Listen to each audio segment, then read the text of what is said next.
Hello everyone, my name is Colin from the One Stop Co-op Shop. Today I thought we would do a quick run through of my favorite 2017 co-op games since, hey, it's the end of the year and there are some really good ones.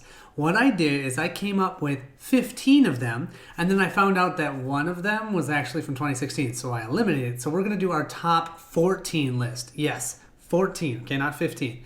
What I'm going to do is give you a little description of what the game is, then provide you with the co-op aspect of the game, if it's high, medium, or low. Then go through my top 5 things I want you to know about the game. Similar to what you see in Co-op Cast, I loved how they do that, so I did that here for each one of the games. I'll have timestamps in the description below if you want to jump to different numbers. And just like before, any videos that I do of the playthroughs, I'll also have those down there so you can see them. All right, without further ado, let's get going.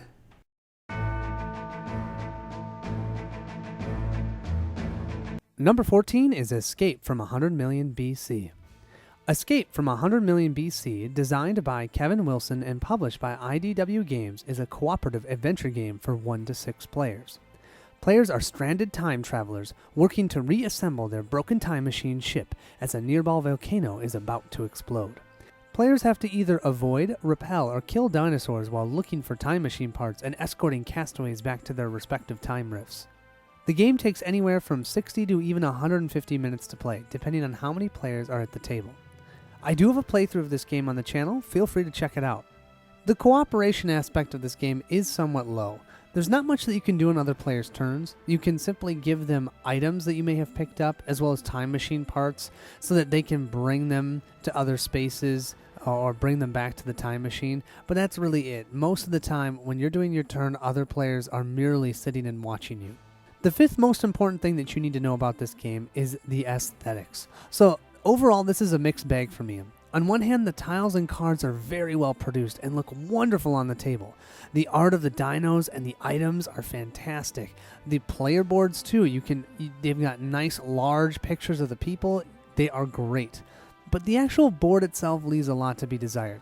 When you add in the fact that the standees for the dinos look all exactly the same, I've had some people literally be let down by how the game actually looks. Don't let that stop you though, because the game itself is solid, but it won't catch people's eyes as much as other games will. Number 4, game flow. This is an overall negative for me. So whenever you have an encounter or an adventure, your turn automatically ends. You may have 5 total movement you can use, but you take 1 space or 1 step and boom, you have an encounter and then you're done. This means that some people at the table could have their turn that lasts 2 minutes and other people can have their turn that lasts 10 minutes or more. And for some reason, it always seems to happen to the same people. So just be wary of that. Number 3, dice. The dice in this game is also a mixed bag. On one hand, all the tests for the game, be it fighting, gaining a castaway's trust, rolling for paradox, is all determined by dice. So tons and tons and tons of dice rolling throughout the game, which usually gears me towards a negative. But this game does do 2 things about the dice that I really like. First off, successes are 4 pluses for anyone, even the enemies, the dinosaurs, everyone. 4 plus is a positive. This means that if you have an ability that allows you to roll 1 extra die, it really means something because you have a 50-50 chance of succeeding. Instead of that, 5 and 6 as a success, I really like the 4, 5, 6 as a success instead. Second of all, we always win ties. And I mean, what other game does that? None. Being able to win ties allows you to be just a little bit more risky. And I find that the dice rolling is a lot more enjoyable because of this. You may succeed more, but the game is still not easy due to everything that you're trying to do. Number 2, ease of entry. And this is a positive for me. The game itself is not complicated. If you have someone who is interested in the theme and you personally know how the paradox turn works, which is really the only confusing part about the game, then new players can jump right in and have boatloads of fun. Or dino-sized fun. And the number 1 for me is the theme, and this is by far the most positive thing about the game. It's one of the first prehistoric time travel games that is fully cooperative. I honestly can't think of another one. I personally love the castaway mechanic where famous people such as Albert Einstein can show up in your game and you have to win them over by gaining their trust. Oh, it's so fun. Of course, the dinosaurs themselves are amazing. My only wish is that they were minis, or I could maybe find minis for them, because I would love to see mini dinos roaming across the board.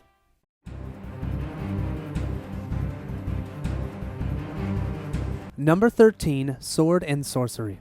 Sword and Sorcery, designed by Simone Romano and Nunzio Sirachi, is a 1 to 5 player cooperative epic fantasy board game where players will fight together against the forces of evil.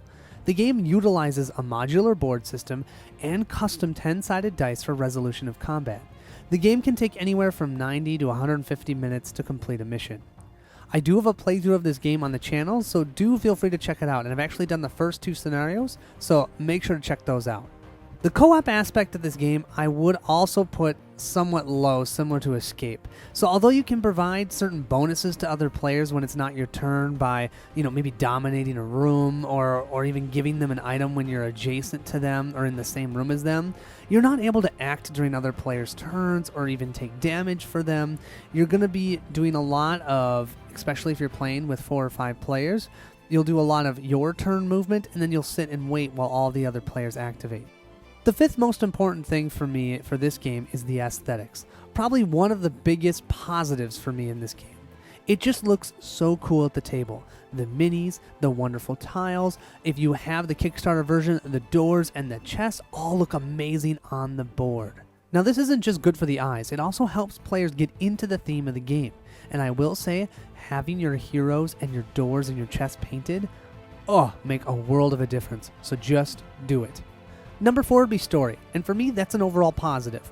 I like the linear story as I want to know what's going to happen next, and I don't mind that I can only make minimal changes in the story through decisions in the game.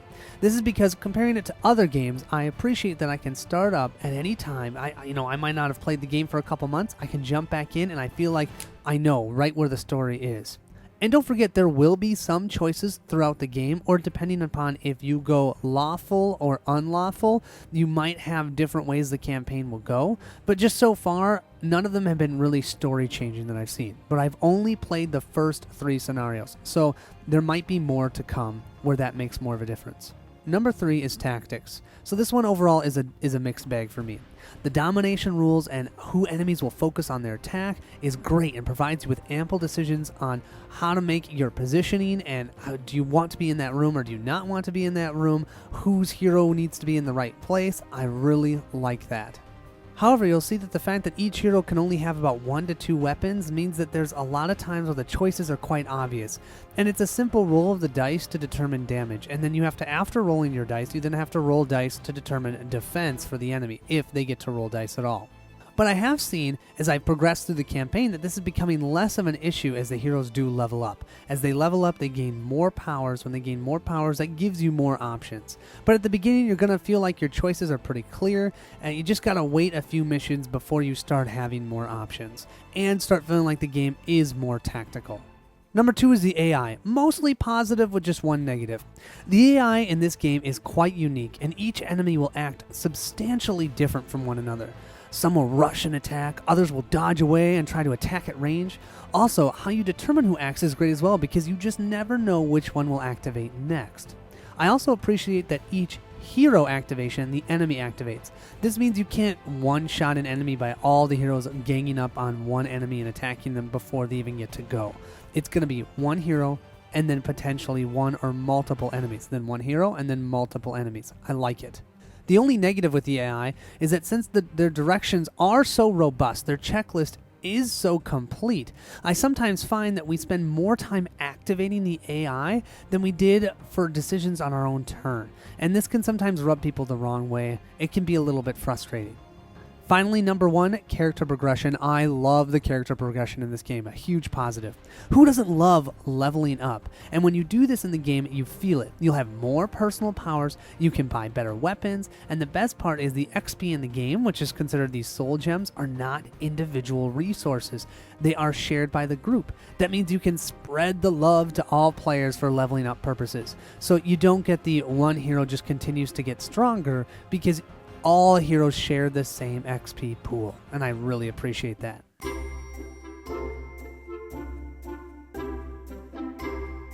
Number 12 is the Unlock and Exit series. So the Exit game, designed by Inca and Marcus Brand, published by Cosmos Games, and Unlock, designed by Alice Carroll and Thomas Hewitt, and Serial Demigod, published by Asmodee Games, are two different Escape the Room series for either 1 to 6 players, or there's one Unlock that must be played with a minimum of 2 players. An Escape the Room used to be a phenomenon reserved only for people who went to a physical location, but now you can have a similar experience in your own home. Try and escape from an island that your plane crashed on, or try and escape a secret lab. Unlock features an app where players will be entering their answers into it. Exit instead uses a deck of cards and is only playable once, as you will destroy the components as you play. Now, I'm not going to show you any components here. I'm just showing you the picture of the actual board boxes themselves because I don't want to spoil anything. Gameplay can take anywhere between 60 and 90 minutes. Normally, it's going to be about 60 minutes. I do not have a playthrough of this one for obvious reasons. The co-op aspect in this game is quite high. Everything is decided together, no one has turns, you're going to be working on the puzzles together. And if it's a good Escape the Room, there'll be multiple puzzles and people can split up and work on different puzzles during the game. The fifth most important thing I want you to know about is the time length. Both games, this is a positive. I would say that the Exit games generally have taken us a little bit longer to complete than the Unlock games, but regardless, the time span of playing them is between 1 and 1.5 hours, perfect for a date night or even an evening game after a movie or even while having dinner. I love that we can stick this game in whenever we have a chance. Number 4 is aesthetics. So for Unlock, this is a positive, and for Exit, it's a mixed bag. So Unlock has the app that is just masterfully done. Even provides you with music and etc. And the card art, oh my gosh, the card art just brings you right into the game. It reminds me just of Seventh Continent. For Exit, the cards are fine, but instead what you use is a booklet for the puzzles. And it works great, but the game does not pop on the table. Also, if you're playing with more than 3 players, the Exit game really should have 2 booklets because you're not going to have enough people, or you're not going to have enough room to be able to have everybody staring at the book. And so you're going to have, if you're playing with more than 3, you're going to have a hard time having everyone see the booklet on the table.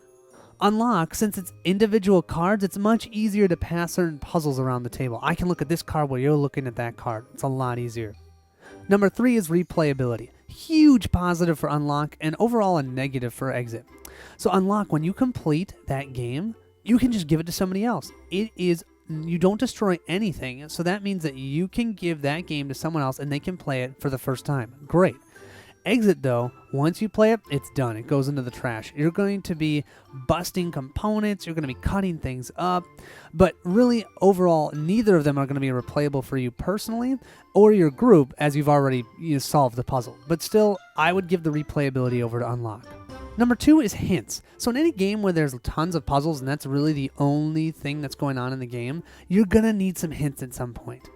And that happens in both Unlock and the Exit games. We personally like how the hints work in the Exit game a little bit better, and that's just because the hints come in cards. And so I can flip up one card and then leave it out on the table. Then if I want another hint, I can flip another card, and then I can keep both cards out on the table. When you're using Unlock, you have to go into the app, and then you put in for which hints you want, but then if you want another hint, you have to close it, open another one, and you can't see all the hints together. So I do actually like Exit's way of doing hints purely because it uses cards instead of the app.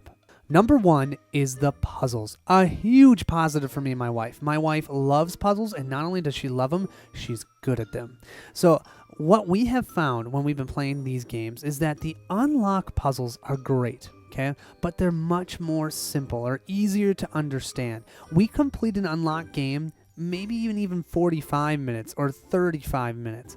When we play an Exit game, the puzzles are a lot more richer. And I think it has to do with the fact that they don't have to only use cards for the puzzles. I mean, you might be cutting something out, placing it on there. You might be using the box itself. There's all these different cool mechanics that they do for the Exit series that they just can't do for Unlock because they're limited because they don't bust up the components. So if you're looking for the most unique puzzles, go to Exit.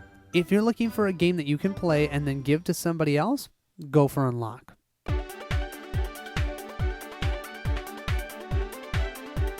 Number 11 is Magic Maze. Boy, do I love this game.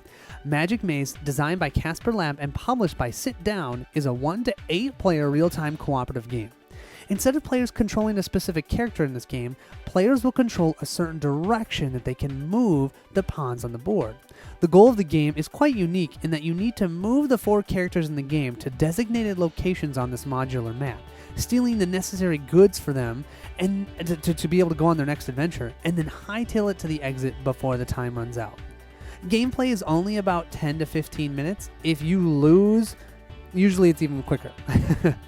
Now, in theory, this shouldn't be too difficult, but when you are not allowed to talk during the real-time portion of the game, yeah, you get the idea. I have a 2-player and a solo playthrough, and the solo playthrough is done by my wife of this one on the channel, so do feel free to check them out. The co-op aspect in this game is quite high, so you only get to control a certain direction, so you must rely on your teammates to move pawns in the other correct directions, or what you think is correct. And how you get them to do that is you use this large do something pawn and hope they understand what they need to do. There's no turns in this game, so you're always involved and always focused on the game. And of course, in most real-time games, you're going to see that, and I should say most co-op real-time games, you're going to see a high level of co-opness that you need. The 5th most important thing I want you to know about is length. For me, it's a huge positive. The game takes a total of 15 minutes. When I've played this and people are watching, they immediately want to go and jump into the next game because that's how quick and fun it is. The long real-time games can get exhausting and people can run out of energy, but since this is only 15 minutes, you can play this 2 or 3 times at the end of a game night. It's perfect. Number 4 is the theme, and I'm really not a fan of the theme. The theme does not catch me at all, and it almost really turns me off from getting the game. I almost didn't even get it because of the theme. I would have much preferred something that was a little less ridiculous and not about stealing, because I want to be able to play this with my kids, but I also don't want them to think that stealing's okay. It would have been cool if maybe they did it as something like defusing a bomb or trying to find the magic seals in the forest or something like that. Number 3 is player count. Now this is a mixed bag for me, and that's because I would generally say the perfect amount of players is 1 to 4. Anything above the 1 to 4 player count, you start having players have the same direction that they can do as other players. So player 1 and player 5 both can only move pawns to the left. This means if one player is generally slower at realizing what needs to be done, they're just simply left behind. And I've played this with 8 one time and I would just never do it again. Too many people and the tiles aren't big enough, the pawns aren't big enough, and people are just having to push and shove each other out of the way. It didn't work. So I would say this is a 1 to 4 player game. I will say though, 2-player is great. Probably my favorite way to play it is 2-player. So I'm hoping that Peter and Michael from the Co-op Cast are listening and they pick this up, as you don't need 4 to enjoy the game. Not to mention the solo is really enjoyable too, and really stressful.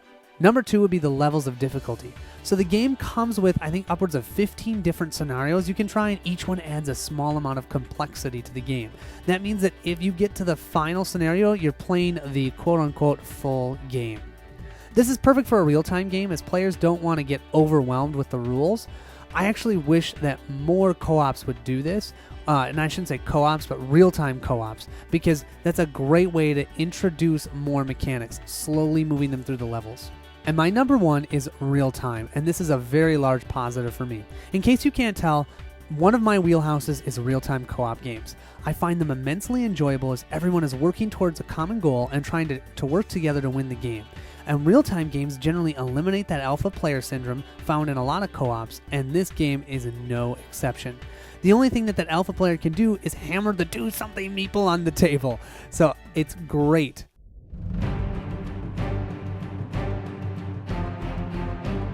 Number 10 is Pandemic Rising Tide. Pandemic Rising Tide, designed by Jaron Doman and Matt Leacock, published by Z-Man Games, is a 2 to 5 player cooperative game where players are trying to save the Netherlands from flooding by building the 4 necessary hydraulic systems used to keep the North Sea at bay. The game provides you with the feeling of Pandemic, but with many different twists and turns that drastically change how the game is played out. In order to win, players will need to discard 5 cards in the correct location to build the hydraulic systems and save the Netherlands from flooding. The game takes about 45 to 60 minutes to play, and I do have a playthrough of this one on the channel if you're interested. My 5th most important thing to mention is the water flows mechanic. Overall, this is a positive mechanic for me. I love it. I love how you can literally feel the water spreading into the land with how it cascades across the board. It also means that the game can get out of hand quite quickly, so event cards, pumps are essential for winning. The biggest complaint about this mechanic for us was how difficult it was to tell the regions apart and how we would miss when water should have cascaded to another land. Also, since you're checking for water flow after the end of each round, it can certainly slow the game down a bit. You spend the most time of any pandemic game activating the AI. It does mean that the AI is a little more engaging, but it also means that the gameplay is a little bit slower. Number 4 is the aesthetics. A huge positive here with one simple caveat. First, the board looks the best of any pandemic game, I even think over Iberia. And the player pieces and the dikes and all the wood are all wooden and not plastic. Oh, I just love the feel of them. The cards are a thick stock and the hydraulic systems are nice wooden tokens as well. The only issue we have is understanding where those blasted regions end and another one begins. And this is quite important when it comes to that water flowing. I wish they had made those lines just a little bit more clear on the board. Number 3 is the dikes, and this is overall a mixed bag for me. So they look great on the board and everything, but one accidental bump and all of a sudden you have no idea where any of those dikes should be because they all get pushed around on the table. It can also be quite fiddly trying to understand, well, which region is blocked by that dike, and is that region not blocked by the dike, and when I'm building that, is that connected to that region or the other region? I mean, overall, I'm happy with the variation, but the implementation seems to be, just a bit lackluster. Number 2 is player powers, and this one is a bit of a negative for me. I love how the player powers provide you with autonomy in a game like Pandemic, where it's so easy to have someone tell you what to do.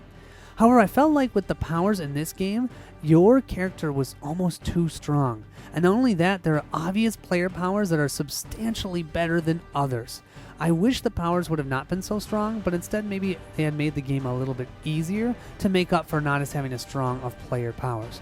Number 1 is this different enough from Pandemic? And for me, I would say yes, and I think it's a positive in a difference. I feel that the game is different enough to keep both Pandemic regular and this one. With how the water flows, the pump actions, having ports instead of research stations, dikes, the hydraulic stations, etc., I feel this game is quite different from the regular Pandemic. You do still have a lot of similarities as well with the whole, you need to keep 5 cards of the same color, discard them to build, and you have your dike breakdown deck and the storm cards, which is like your epidemic cards. So overall, this one, I definitely am going to keep on top of keeping Pandemic.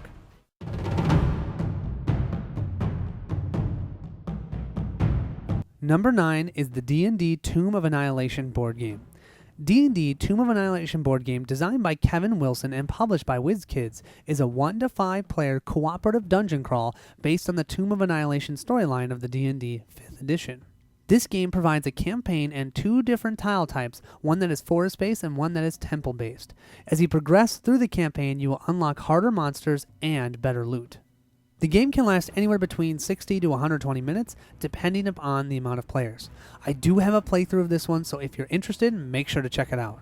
The co-op aspect in this game is kind of low. There's not much you can do to assist players on their turn. You can potentially give them loot if you're adjacent to them, and you can help them buy cards in the market at the end of the round.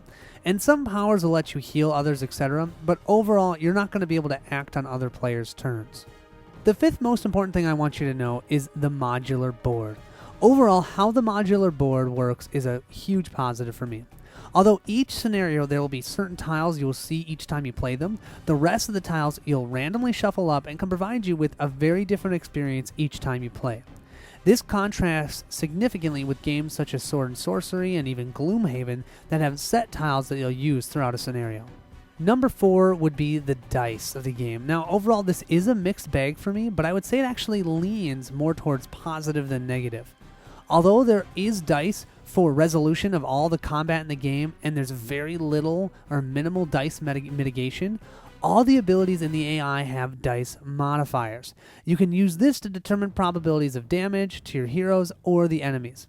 Also, all combat is determined by a single die roll, so much quicker and easier to resolve. Yes, the die is not custom, it's just a simple d20, but it means you can get back to the fun part of the game, exploring the scenario, and trying to beat the scenario itself. I really appreciate that in a co-op game. Number 3 is the AI, and this is a huge positive for me. The AI is simple, straightforward, and yet can be quite unique. Enemies move on a per-tile basis, allowing them to keep stride with the ever-moving heroes. And the AI uses a simple checkpoint system that allows for different creatures to attack and move quite differently. It's not as robust as the sword and sorcery AI, but that also means it's quicker to activate them. Number 2 is aesthetics, and compared to the other D&D games, this one really missed the mark for me.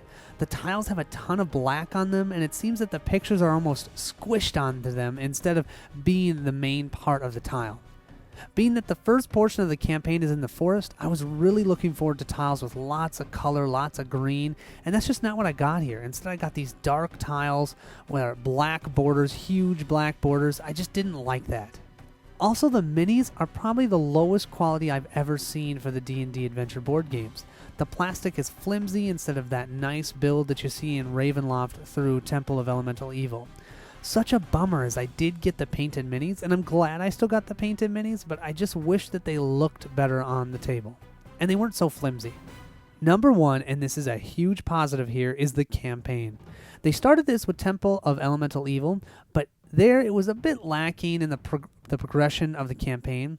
For this game, though, after you've completed your adventure, you can level up, you can purchase new loot, you can sell unused loot, and it all depends on the town that you're actually in.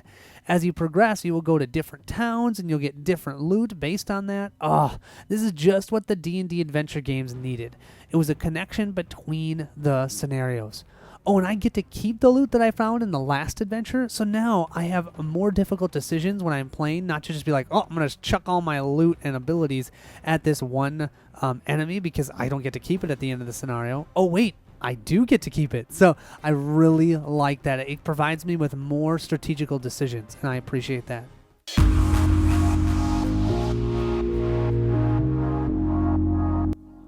Number 8 is Martians, A Story of Civilization.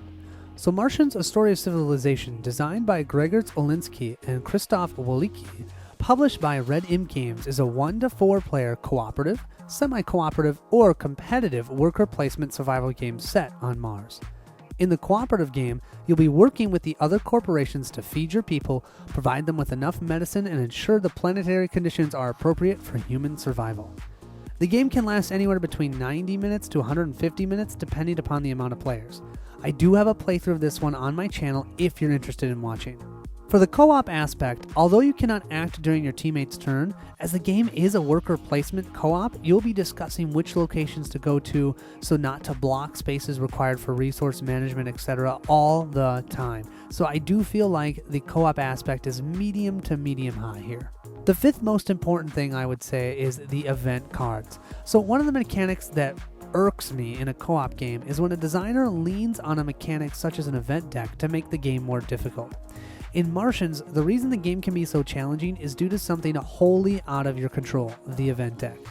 There are some events in there that are so crippling, I actually take them out when I play. It is not fun to lose because of a bad card draw. Instead, I'd prefer the difficulty would come from something that I can affect and try and mitigate.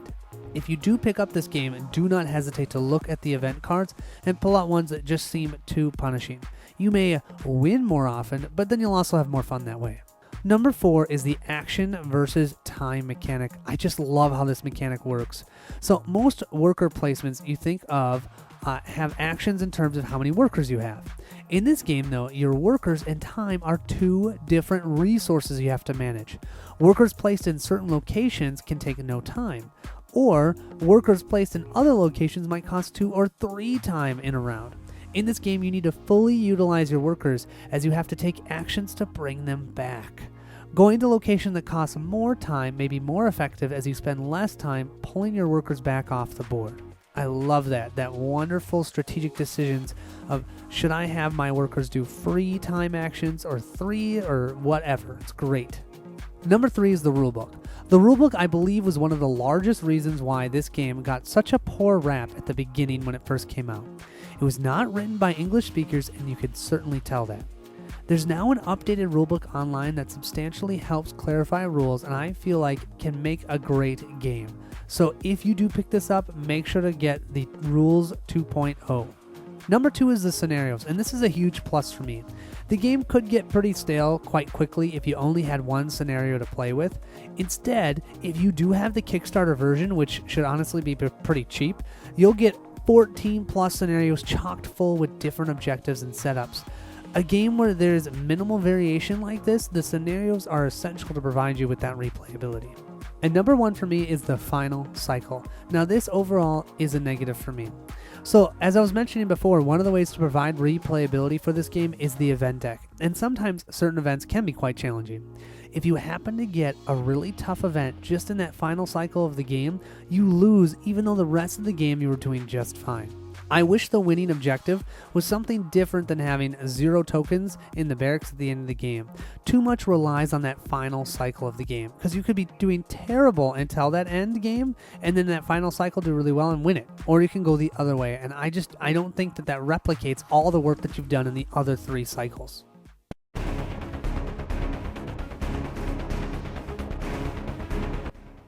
Number 7 is 5-Minute Dungeon.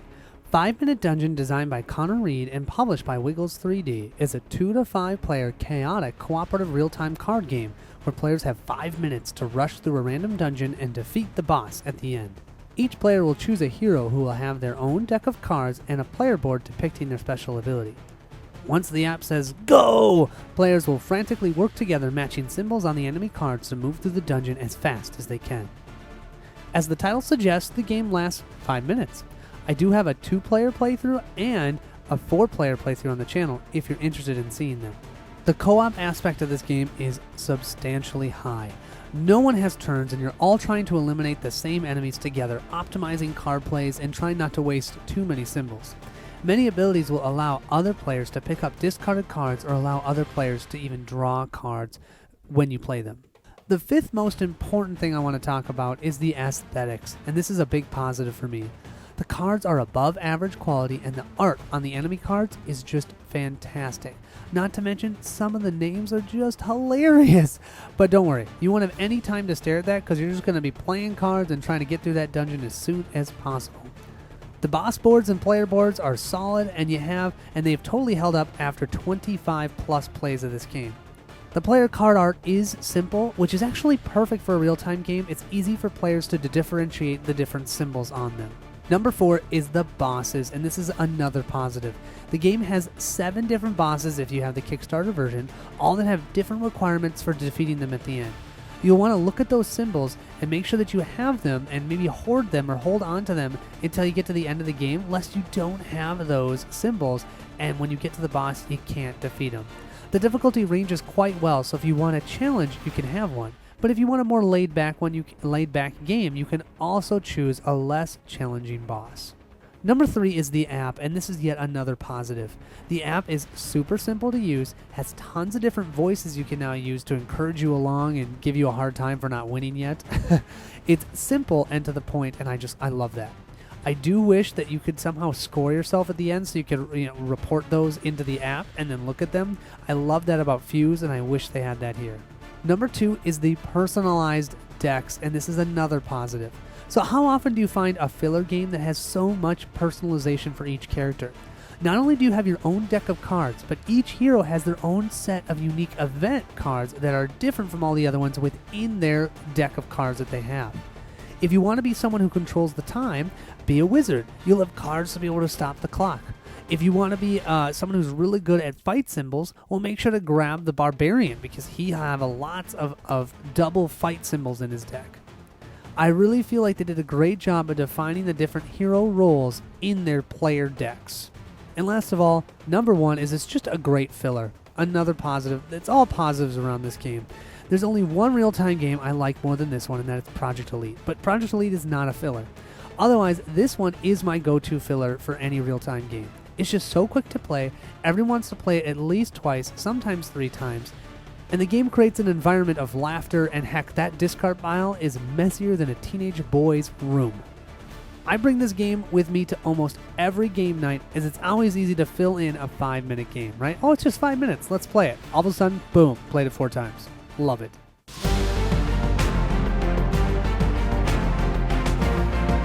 Number 6, Pandemic Legacy Season 2.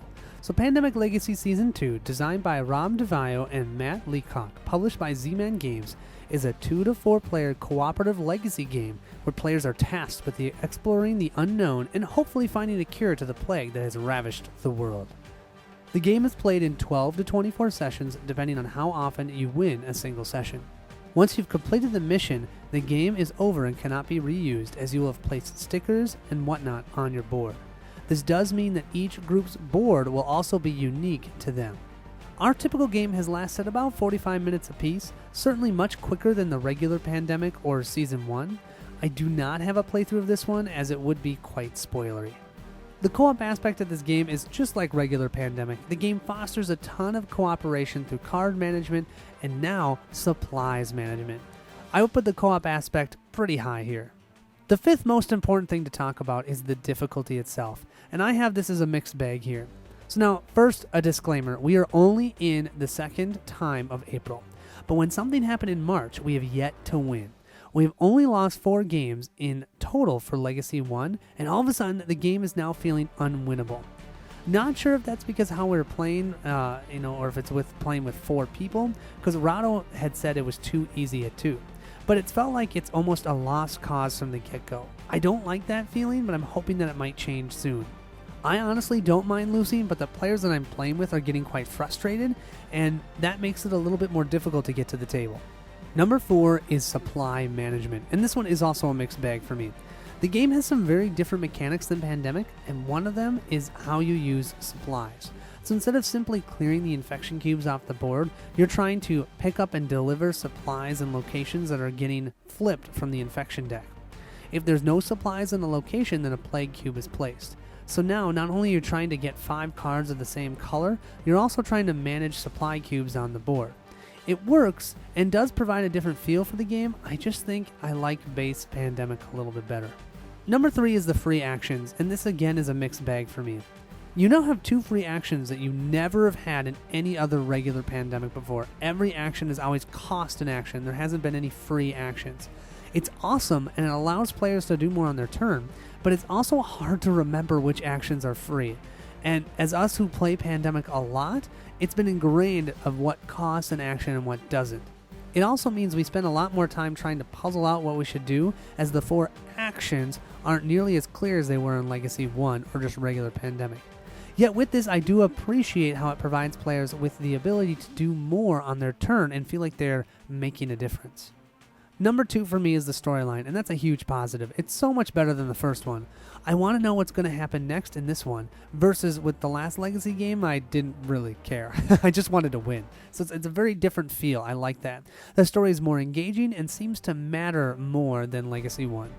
And last of all, and this shouldn't be spoilery, but in case you think it's spoilery, just stop listening for a second, the exploration. So this has been a big plus for me. In this game, there are objectives where you have to explore the map, and that's something that you never have had to do in any Pandemic game. And I can't tell you how exciting it is for our group when we're able to recon a location and explore there, and we get to add a new area to the map. Oh, it's so fun. So I really, really like that mechanic, and I hope that they continue doing that if they do any more Legacy games.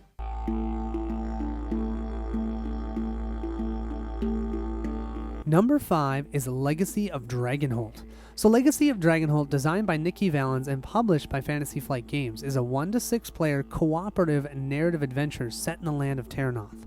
The game uses the Oracle system and captures the spirit of a role-playing game without the need of a game master. This game is technically not a board game, but instead more of like an RPG, create your own adventure storytelling game.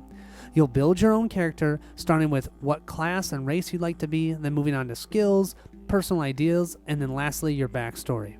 Once this is complete, you're ready to embark on your adventure. Each session takes about 45 to 60 minutes to play. It is much faster if you're playing solo. I do have a playthrough of this one with my wife. If you're interested, make sure to check it out. Now, the co-op aspect of this game is kind of interesting. You are working together on who gets to make decisions when, and when you come to that decision point, would it be better for a certain character to make that decision? And then once that player has made a specific decision, their activation token exhausts, and another player must make the next decision. So you're working together on reading the story, and then who's going to make the decisions. I like it. It works really well. It's a little bit finicky at first, but overall, I really think the co-op in this is medium to high. The fifth most important thing for me here is the diceless factor. And for me, I love it. I love that, unlike most RPGs, when I think of an RPG, I think of people going and rolling dice to determine, did I hit? Did I miss? What am I doing? And I wasn't really interested in that. Instead, encounters in combat are determined through your choices in the story. Do you want to rush at the goblin charging at you, or do you want to run away? Also, certain choices will have options only for certain characters that have the specific skills. As an example, you can only choose this path if you have the athletic skill. Number 4 is the story, and this is just the biggest positive here. The story is engaging, it's interesting, it's unique, I keep wanting to know more, and my wife wants to read more of the story. And so we can simply do this by sitting in our lazy boy and reading the story together. It's so great and it's so fun. Number 3 is the decisions, and that's a little bit of a mixed bag here. So sometimes I wonder if my choices mean anything, or if the story would continue to go the same way regardless of what I've chosen. So I have done the first scenario 3 different times, and so far it's always ended up the same with very minimal differences, but that's only the first scenario. I think I need to dig deeper into this game before I can tell you for sure if there are branching effects where the game goes one way or the other. I'm pretty sure it does, it just doesn't at the beginning. Also, there are times when I only have one choice, as I don't have any of the skills listed that they have there, and I wish they just had a couple more general options for us to use, so if I don't happen to have those skills, I still get a couple options instead of going, well, I guess we're doing this one. Number 2, and this is a huge positive, the character creation.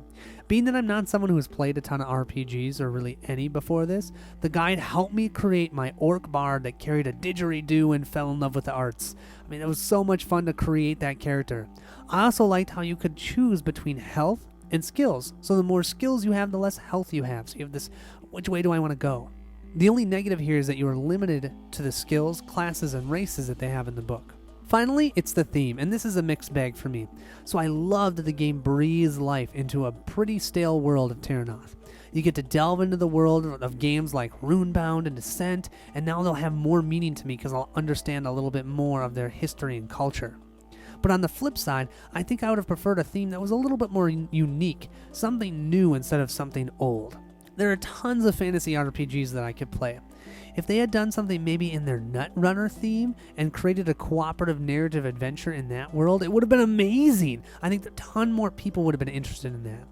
That being said, I do understand why they started here. They're being safe, and I get that. But I'm just hoping that if this gets enough positive feedback, they maybe will start doing something like Netrunner.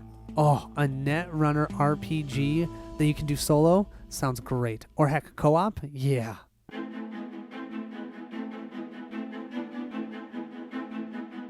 Number 4 for me would be Dragonfire. So Dragonfire, designed by Randall N. Bills and published by Catalyst Games Labs, is a 2 to 6 player cooperative deck builder set in the D&D universe. You'll grab your equipment pack, aka your starting deck, and either fight in a dungeon delver or go on a campaign mission. Once you've finished, you gain XP and can level up your hero by placing features on your cards and obtaining magical items. The gameplay is quite similar to Shadowrun Crossfire. The game can take anywhere between 45 to even 120 minutes, depending on how many players you're playing with. I do not suggest 6 players. I played it one time, 6 players, did not enjoy it. The co-op aspect is quite high in this game. You have assist cards that you play cards out of your turn and help others, and I love that, and that's part of this game that makes it so unique. The 5th most important thing to talk about here is the campaign itself. This overall is a mixed bag for me. So on one hand, the campaign seems really cool. You're going to be grabbing magical items, putting features on your characters, etc., and going on more campaigns, and it just feels really thematic. But for some reason though, and it may be due to how the campaign feels so much more complex than it did for Shadowrun, we've not enjoyed the deck upgrades nearly as much as we thought we would. The common magic items are pretty terrible, and the features are great and all, but they don't seem to excite me like the Shadowrun ones did. This very well could be because I was expecting them to be similar to Shadowrun, and they are different.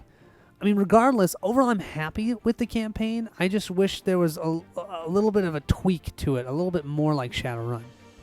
Number 4 is the aesthetics, and this is definitely a positive. Comparing this to Shadowrun, the cards have wonderful art, the player boards look much better, and heck, they even stand up to track levels. Instead of using simple tokens, you have a tracker that goes on the card itself, and you don't have to worry about if you accidentally hit the table that they all get moved. I am much more of a fan of fantasy than the Shadowrun world as well, so definitely the aesthetics is a positive. Number 3 is the length, and this one was a little bit interesting, so I put this as a mixed bag. So if you take a look at the Crossfire cards in Shadowrun, you'll find that the negative, the additional negative effects on the Crossfire cards start happening at about when there's 4 or 5 cards maybe in the discard pile. This means that your total rounds in the game, if you're trying not to have those additional negative effects to happen, would be, 4, 5, 6 rounds at the most. In Dragonfire, the Dragonfire deck seems to expect that it's going to take you 7, 8, even maybe 9 rounds, which is fine, but what I really liked about Shadowrun was the urgency, and I just don't feel the urgency here in Dragonfire. And for some people that's okay, but for my wife and I, we liked Shadowrun because it was a quick deck builder, and we were hoping for the same thing here. Number 2 would be tactical, and for me this is a substantial positive. The game feels so much more tactical than your average deck builder. Instead of trying to create a deck engine by eliminating cards from your deck, you need to focus on which enemies will cause the most damage to your team. The strategy is not about how well you build your deck, but how well you manipulate the enemies that are facing your team. And I love this. Not many deck builders provide you with that tactical decision making. It almost feels like what you would see as a dungeon crawler. I love it. Number 1 is the assist cards, and that's a huge positive for me. A co-op deck builder where I can play out a turn? Yes please. Now I can buy that assist card, and even though it's not the right class color for me, I can still assist you with it on your turn so you can defeat that big bad monster facing our poor wizard who only has 5 health. I love it. My only wish is for more cards that have the assist abilities, and you'll see that certain classes have more assist cards than others. Overall, though, this assist ability provides you with so many more difficult decisions. Should I hold on to this card until my next turn, or maybe use it on your turn for a different effect, or a lot of times a lesser effect, or sometimes even a better effect if I play it on someone else's turn? I love how the assist cards work.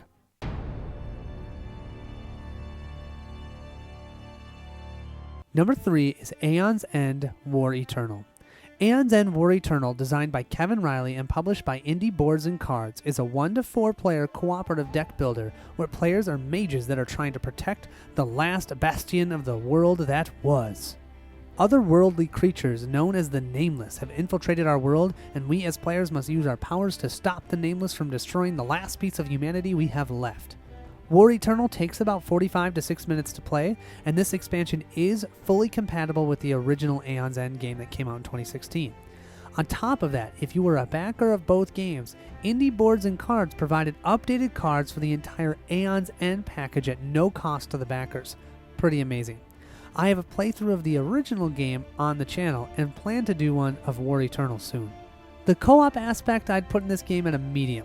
The game does not have ways for you to play cards on other player turns, but many players' abilities will allow you to activate out a turn, but to be honest, in most of the time, you're not going to be able to do things to assist other players, other than make sure to boost up yourself, get your specific powers going, and then hope that they can do the same thing. The 5th most important thing I want you to know about is Gravehold, and this overall is a negative for me. They did nothing to make Gravehold feel like it's a town. All Gravehold feels like is a 30-point tracker that, hey, if it goes to 0, you lose the game.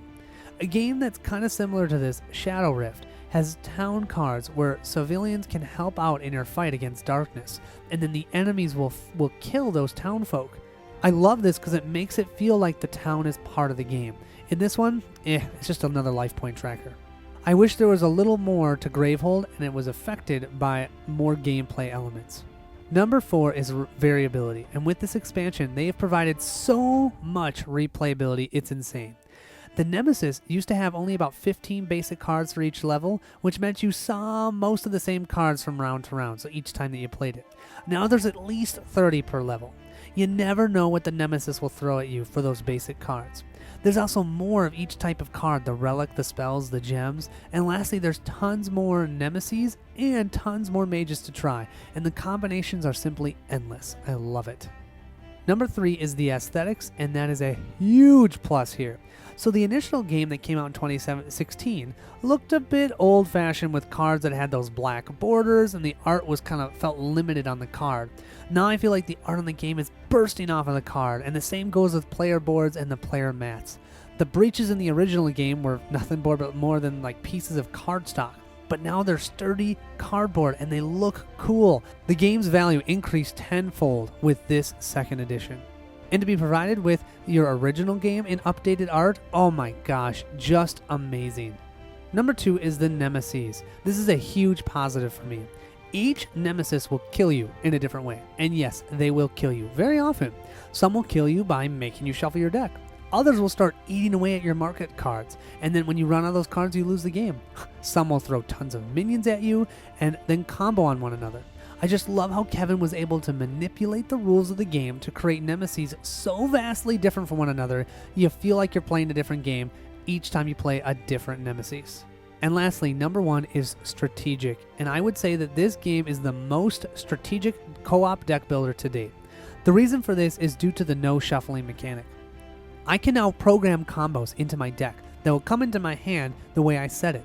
This means no longer do I have to buy tons of the same card hoping my strategy will work. With this though, you'll find that the game is not forgiving, so make sure to strategize accordingly or you will be left in it as an exhausted mage.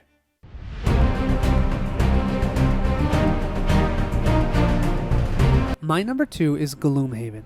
Gloomhaven, designed by Isaac Childress and published by Cephalofair Games, is a 1-to-4 player cooperative dungeon crawler that utilizes Euro-inspired tactical combat in a campaign setting. Players will choose from a plethora of unique races only found in the Gloomhaven universe, and will begin a campaign where players will slowly level up and potentially retire and unlock new characters. The game is scenario-based, having about 90 plus different scenarios to choose from.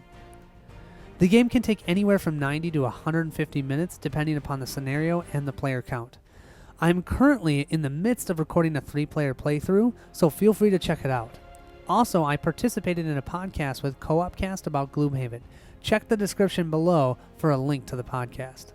Now, the co-op aspect of this game is substantially high. Although you're not able to play any cards during your teammates' turns, the discussion prior to activating is essential in order to survive. This means players are in constant communication and must work together in order to survive. My 5th most important thing is the storyline, and this is an overall negative for me. The game does have a storyline, it's a good storyline, but if you aren't playing this religiously with your group, you may find yourself lost in the shuffle of the story. That's because there's almost too many different branching stories, and you don't really understand where you are. You certainly don't need the story to enjoy the game, but if you're looking for a coherent story, you may want to look elsewhere to Sword and Sorcery or D&D Tomb of Annihilation. Number 4 is the slow progression of the game. Now this is a mixed bag for me. At the end of a successful mission, you'll obtain a certain amount of XP. When you first play the game, it will take a long time for you to level up to level 2. This allows for you to grow accustomed to your character, which is great, and I do appreciate that. But one of the best parts of the game is the leveling up and becoming stronger. I'm torn on if I would want to level up faster or not, because if you level up too quickly, you're not going to understand your character enough to know which cards to pick. Overall, I think it is a personal opinion, but just be wary. If you are looking for quick leveling up, similar to Sword and Sorcery, be warned, you're not going to have that here. Number 3 is the AI. So how the AI works is overall a mixed bag, but it's definitely leaning more towards the positive side. On one hand, I love that you never know what they're going to do and how fast they'll do it. You have some general information such as wolves tend to go faster than earth spirits, etc. But you may be banking on your character going first, only to find out that their initiative card is lower than yours and it messes up with your plan. I'll say that sometimes the AI will do silly things, such as heal when they're not wounded or attack when no one is adjacent, and that is due to the limitations of a random card draw. Games such as Sword and Sorcery fix that issue by having a checklist, and I wish that the AI could be a tad bit smarter in this game. Also, the AI will always target the closest hero, which is fine, but once again it'd be cool if certain enemies focused on weaker heroes or ranged heroes or something like that. Number 2 is hand management, and boy is this one of the best hand management games out there. The puzzle of determining which cards to play each round, which denotes your initiative value and your attack and your movement amounts, the puzzle of which cards to lose when resting, the unknown of what the enemies are going to do, all of this plays into my favorite mechanic of 2017, and that is hand management. Trying to manage your hand to stay alive long enough to complete the scenario, and long enough to be able to help your fellow teammates as well. Oh, so great.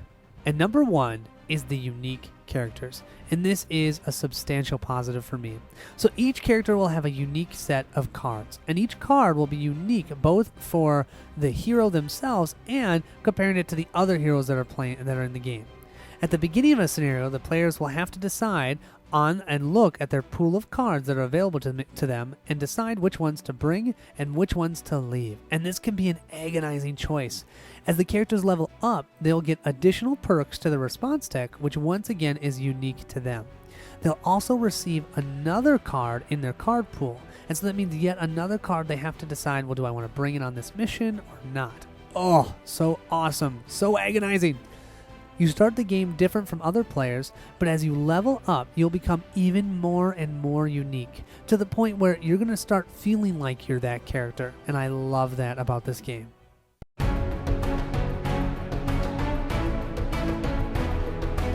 Number 1 for me, and yes, this just barely beat out Gloomhaven, and that is Spirit Island. Spirit Island, designed by Eric Roos, published by Greater Than Games, is a 1 to 4 player thematic cooperative game about defending your island home from colonizing invaders. Players will take on roles of different spirits, and using their unique power cards, players will try to drive off the invaders from their land. Yes, this game is at the top of my solo and cooperative list. I am 100% sold on this game and will play it with as many people or by myself as much as I can. The game is not without its flaws, but the positives substantially outweigh the flaws both for solo and cooperative play. The game plays in about 45 to even 120 minutes depending on how much AP players have and depending on how many players you're playing with. I do have a playthrough of this on the channel if you're interested, and you should be. You should be interested in this one. The co-op aspect in this game is through the roof. I would say it's the highest of all the games I've talked about. It is 100% essential that players work together or those invaders will see that your land is drowning in blight and sadness.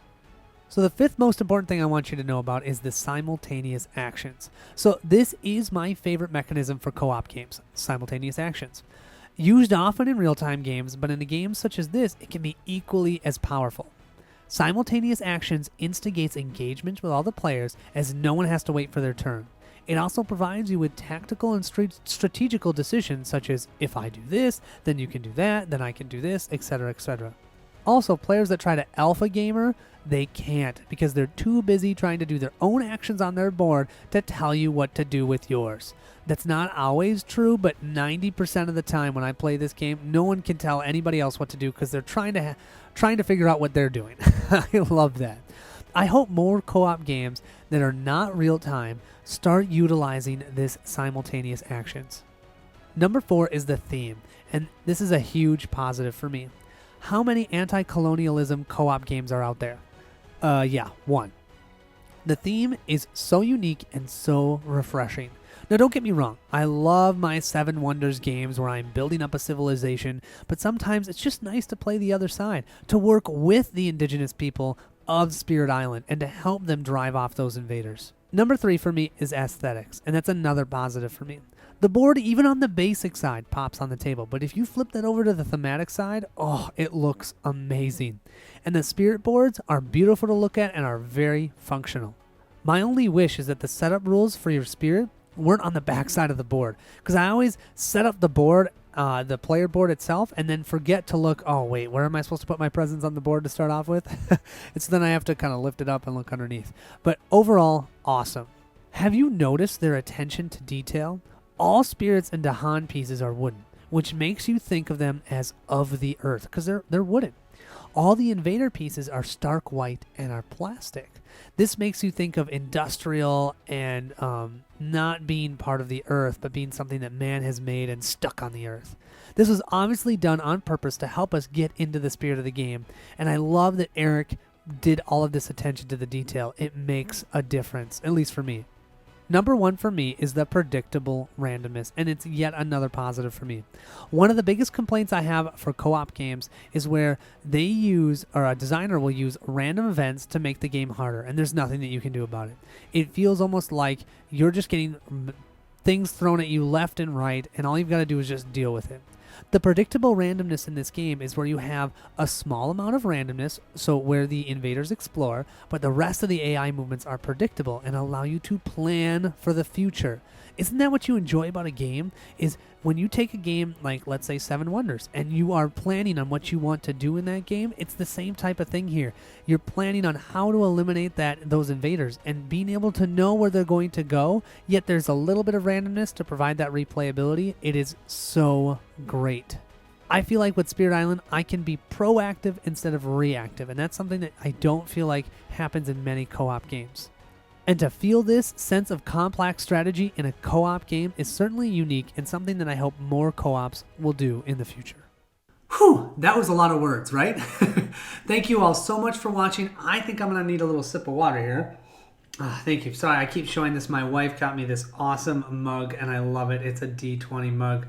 So amazing. Anyways, make sure to check out, I've got a couple giveaways going on right now, so check that out. I'll also put that in the description below. Thank you all so much for watching. Let me know what you think your top 10 or top 14 or just top 1 or 2 co-ops from 2017 are. Thanks, and have a great rest of your day.